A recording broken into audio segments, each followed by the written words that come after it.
Hey everybody, Aaron Cowan, Sage Dynamics. This video we're going to talk about point of aim presentation with red dot sights on handguns.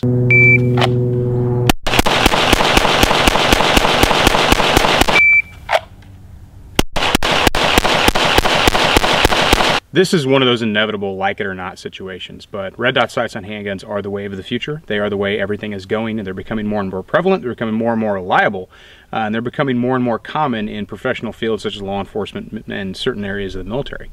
So it only makes sense if the technology is going in that direction, that if you're serious about self-defense and you want that edge, that edge that technology can give you if it's reliable, that you go ahead and get used to the idea of a red dot sight being something that's going to be on a handgun. And then of course, just like we had with rifles, the revolution from iron sights to red dot sights on rifles, you still have those iron sights there for backup. You still need to be proficient with them, but your main optic or your main point of aim is going to be that red dot sight.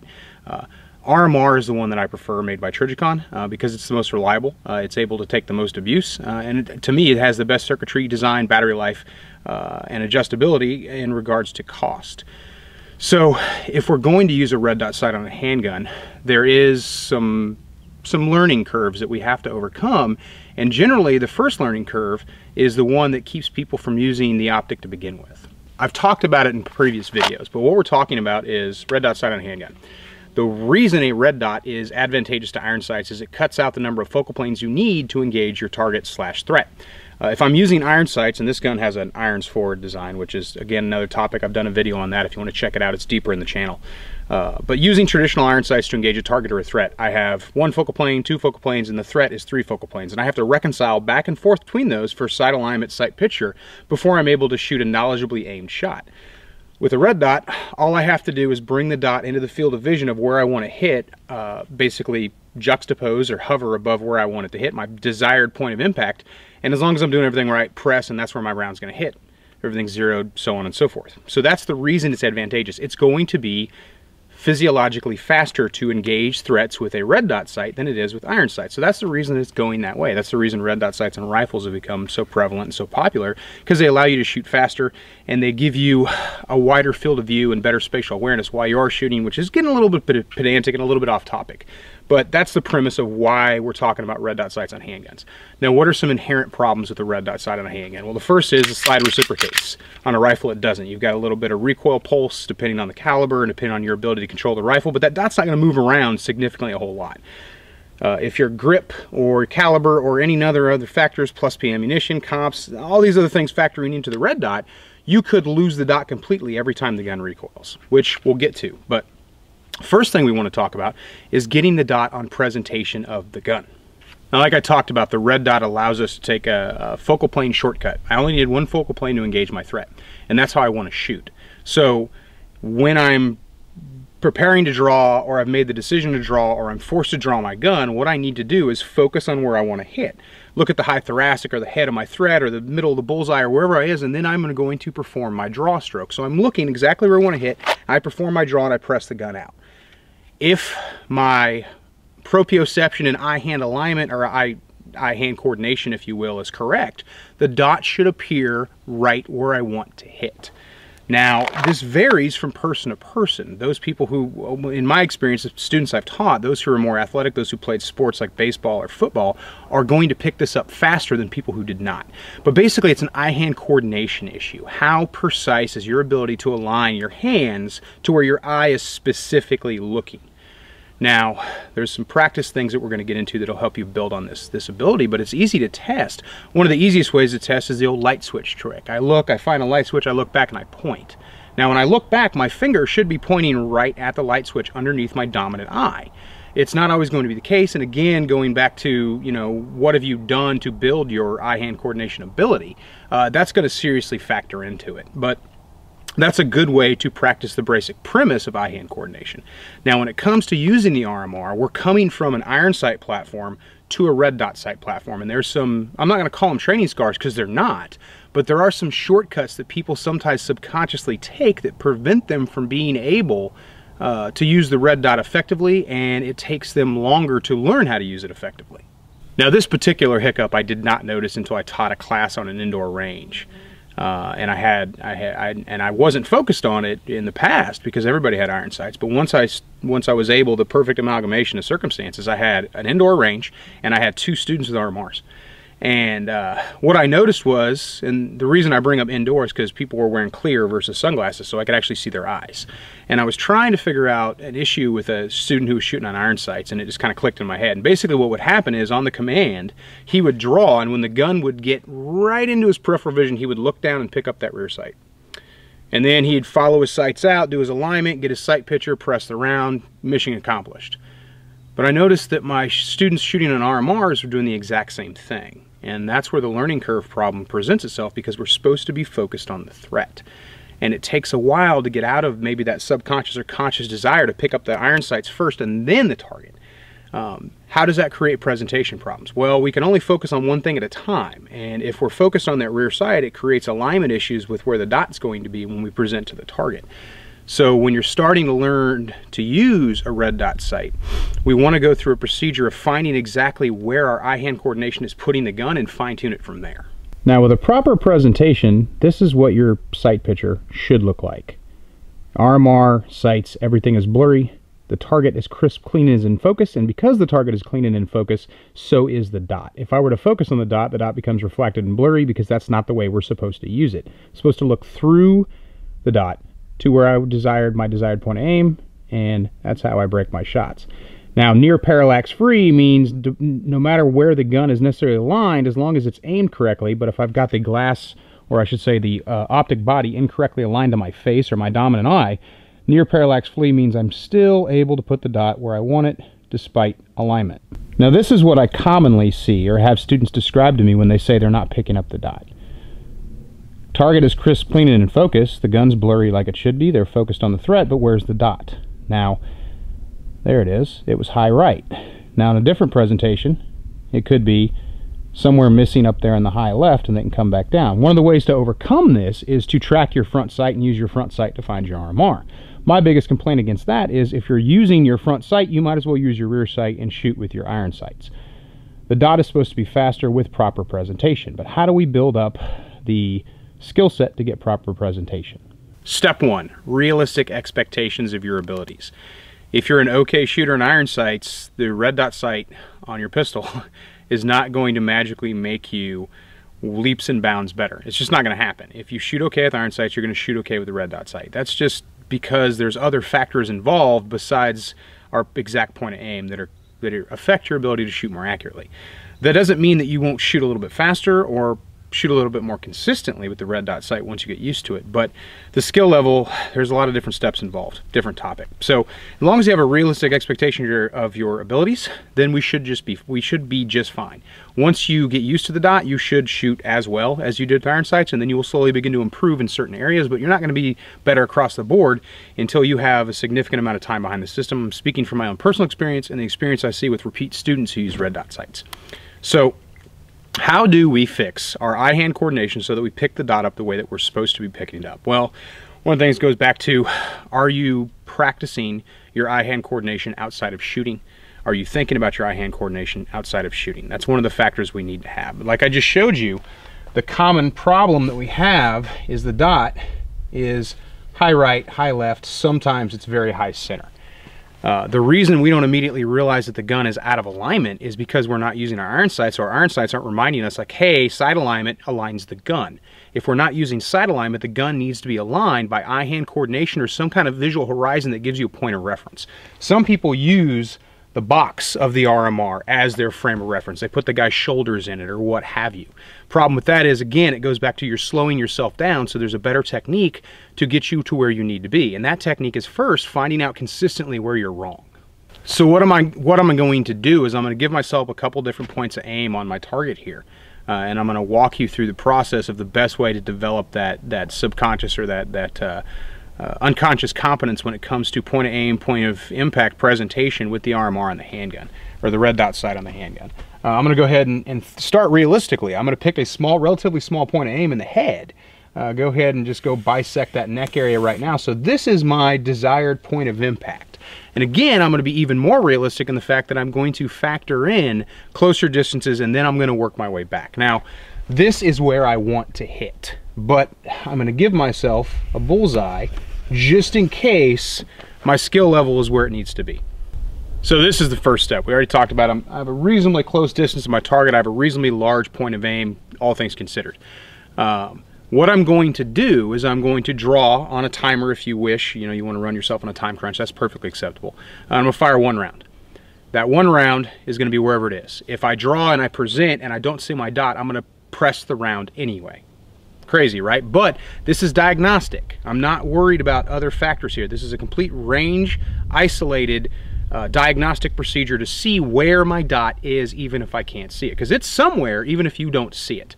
What I'm looking for is if there's a consistency in where my dot is. Remember I talked about how it could be high right, high center, high left. It's very rarely is it below the sights, but it could be possible. So if you're shooting low right consistently, that's where your dot's at, and that's what you have to work on. So I'll go ahead and load up single round, and let's see where I'm shooting at.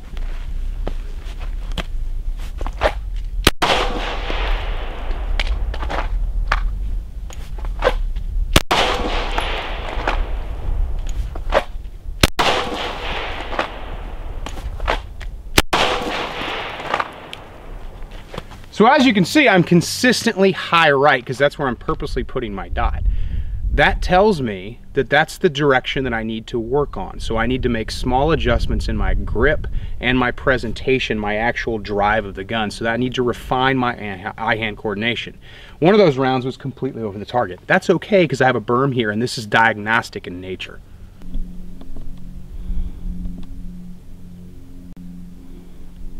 Now this is what that sight picture looked like. Everything was good, more or less, but my dot was high and right. And it was just enough outside of the window to place those rounds in a less than desirable place because I was breaking the shot. Now again, normally I wouldn't do that. Normally I would correct.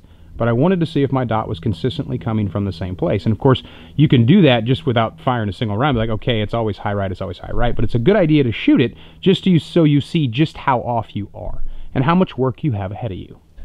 So how do I correct that? Easiest way to correct it is repetition. Slow down, take your time. Now what I'm going to do is instead of breaking the shot with an incorrect dot acquisition, I'm actually going to make the correction as needed and break the shot from there. One shot, one shot, one shot. What I'm looking for is that consistency and seeing how long it takes me to make that adjustment, if at all.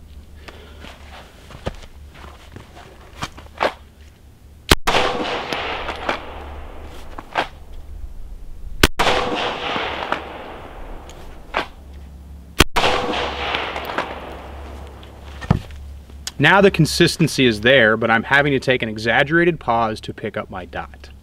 So there's my 3 rounds that I fired, factoring in point of aim, point of impact, offset that you have with the RMR based on the zero distance of the handgun. It is, for me, it's going to hit a little bit low, especially on the 19. That's been my experience.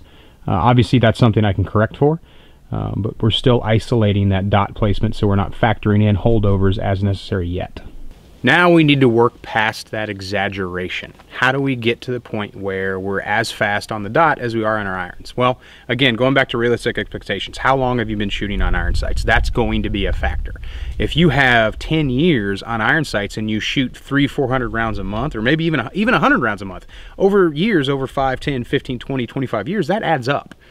You don't have that much time on the dot. And it's not the same on the handgun as is in the rifle, which you already know. So you can't expect to be able to develop the same skill set you have on your irons with the dot overnight. It's going to take some ammunition. One of the anecdotal things is 500 rounds, 1,000 rounds, 1,500 rounds. It took me 200 rounds to get used to this. But I guess I had a slight edge and advantage because I'd done a lot of research on the human eye for other factors.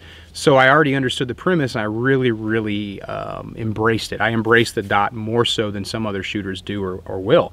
So it definitely helps me as an instructor point to be able to pass my love of the dot on to those of you. Now, how do I do it? Well, I've talked about this in another video, but I'm going to talk about it again. I'm going to trust my eye-hand coordination to put the window where it needs to be, and it allow me to break the round. How precise I need to be is going to dictate how fast I can shoot. And on that second settling of the dot, I can make any corrections I need to make. this factors into how accurate you need to be. If you need to be point of aim, point of impact precise, you need to literally put it on our little black dot there, then you're going to take that time anyway. Think about shooting that way with iron sights. You still take that extra half a second to refine your point of aim based on how precise you're trying to be. If I'm just trying to get a cranial vault shot, at this distance, I don't have to settle my iron sights nearly as much as I do if I'm trying to hit the threat in the nose. Bullseye versus around the bullseye. So how specific are you trying to be is going to factor into how well you shoot this. But that first round is going to help you adjust for those other rounds, at least on paper. And we practice on paper because it's a medium that we have that's available to us, but that's going to help us adjust to using these same techniques in the unlikely but possible event that we have to use them in the real world. So what I'm going to do is I'm going to go with the best dot presentation I get and then adjust from there.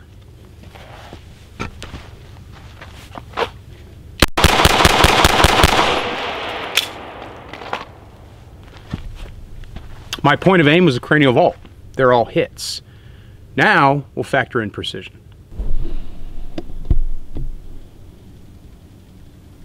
So now I've gone ahead and switched to the high thoracic just so I have some clean target zone for you guys to see. And what I'm going to do is work more on precision. Am I going to be able to work the trigger as fast? It depends. There's a training artificiality here in the fact that I get to see my work in real time, because with the red dot I am threat focused, so I'm actually seeing my hits, whereas if I'm shooting a human being I might not be able to see exactly where I'm hitting unless he's giving me reactions that tell me where the rounds are going. But don't want to get too pedantic on that because we're still isolating that diagnostic skill set of how to develop the proficiency with the dot. So what I'm going to try to do on presentation, visually, I'm looking right at that black dot I've drawn on the target, and you'll get a close-up after I shoot it. What I want to do is put all my rounds on that dot.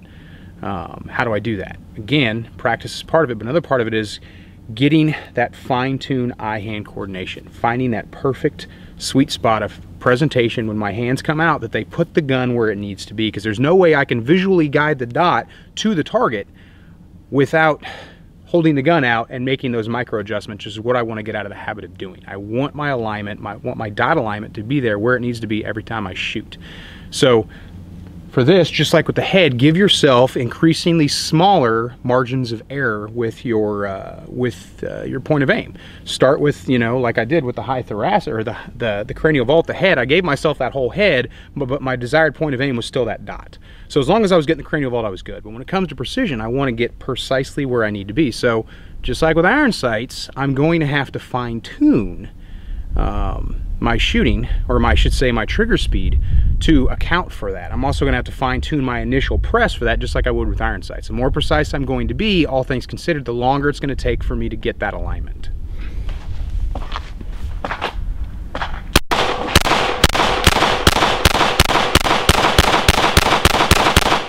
So as you can see, majority of my rounds are exactly where I wanted them. Right there at the end of the magazine, I started to get on the gas, and that's when I started to hit a little bit higher. Now, my point of aim, point of impact, there was a slight difference because of the fact that the gun is zeroed at 25 meters, but of course I know that, so I factored it into my desired point of aim. My actual point of aim was a little bit up here. But I'm putting the rounds where I want them.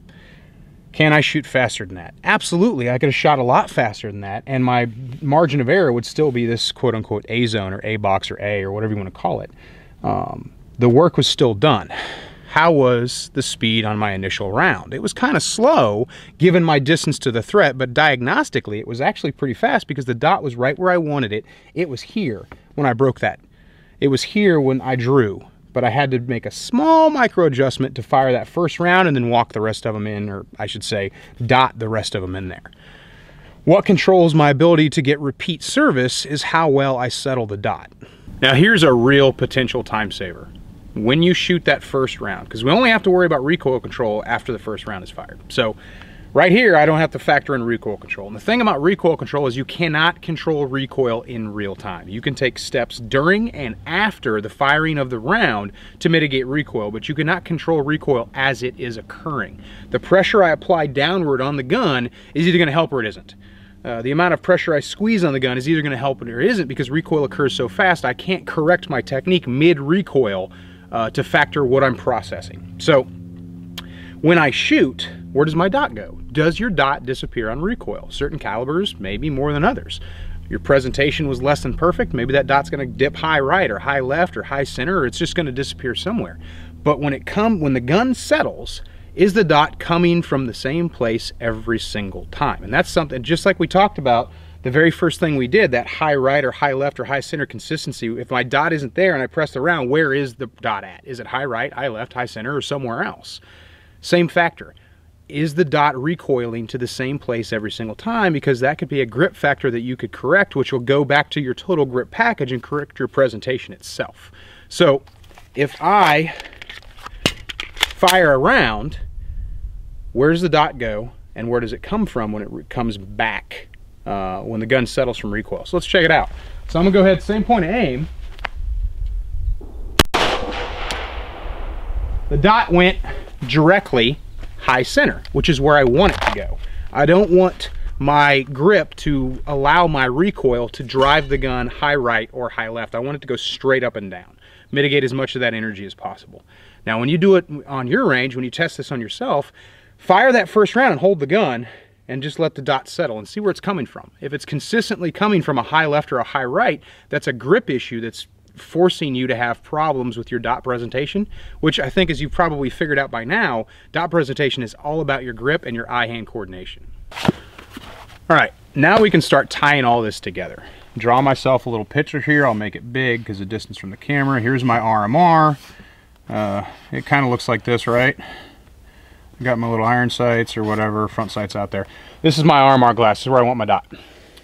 If my dot is up here, or it's up here, or it's up here, or it's over here, or it's over here, and even less likely down here, that's a problem. So if I present and I have to walk the dot over from one of these directions, I know that I have a grip, eye-hand, eye coordination, presentation, inconsistency issue. But if it's, let's say, for example, let's say it's high right, and I constantly have to bring the gun down and left to pick my dot up. Cool. So we know we have a consistent problem we can work on. Now on recoil, when the dot settles, when it comes back into the window, if it's coming from high right, then I know that the issue is consistent enough that it's affecting the gun at every step of the firing procedure. So if it is affecting the gun consistently in that way, then that basically reaffirms the fact that my issue isn't my inability to pick up the dot or my inability to pick up the dot fast. It's not a head position, it's not a shoulder position, it's not a body position, it's a grip hands to eyes situation. Some people talk about your head has to be positioned correctly and your shoulders have to be positioned correctly, and you don't want to turtle up and you don't want to do all these things. Well, the first step to that is bringing the gun to your eyes. And we talked about that earlier in the video where guys had that subconscious tick where they would pick up their rear sight as the gun came into presentation. As soon as they picked it up in the peripheral, their eyes would go down and look at the gun and walk the gun up. Not something you want to do with a red dot. The firearm is the only weapon system on the face of the earth that ever caused us to focus on the weapon we were using as opposed to focusing on the threat in which we were using the weapon against. Bows, swords, sticks, spears, knives, all those fucking weapons, we don't look at them to use them. We look at our threat.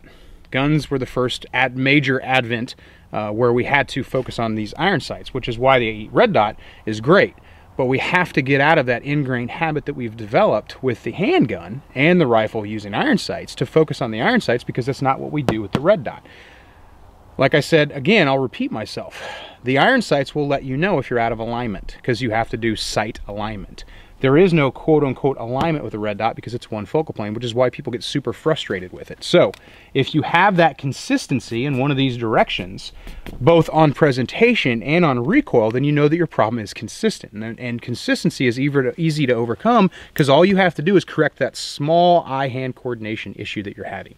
If your problem is inconsistent, the first place you should look is in your grip, and the second place you should look is in practicing more eye-hand coordination.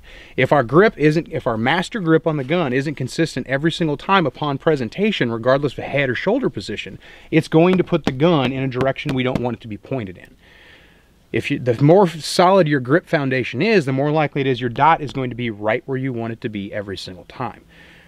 Resist the urge to bring your head down to make small corrections. So if I present the gun and my head's up here, I don't want to sink my head down. I want to bring the gun up.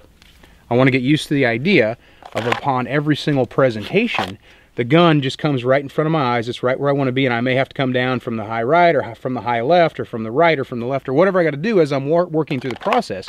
But I want to avoid the urge to make adjustments in my head, because that goes against the eye-hand coordination we're working on.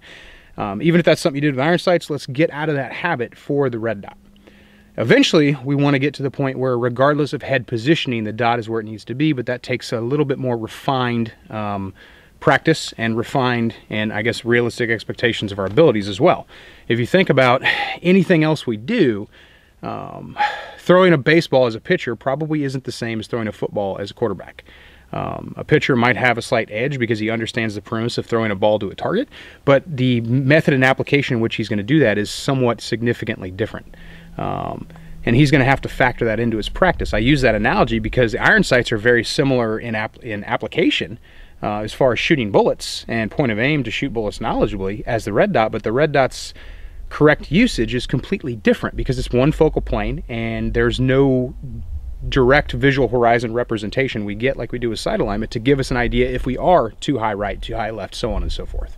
This has been somewhat of a long video, but there's specific things that had to be covered, and I did reiterate many topics throughout this video so you get reminded of them as you go. But the basic premise is correct your dot alignment from where it's consistently going. If it's not consistently going to one certain direction on presentation, work on your actual grip presentation with iron sights. Work on that presentation, find how out of alignment you are, and then go back to the RMR. Go back to the dot and see if that corrects it. And then, once you've got good presentation on increasingly smaller points of aim in your house, such as start with the door and work your way to the doorknob, if you want to do that with dry fire, then start working actual fire. Where does the dot settle from recoil? Correct that, and then go from there. And eventually you'll find that depending on how precise you want to be, you're shooting as fast or faster with the dot than you are with iron sights, which is what the dot physiologically allows you to do. I'm Aaron Cowan with Sage Dynamics. Train accordingly.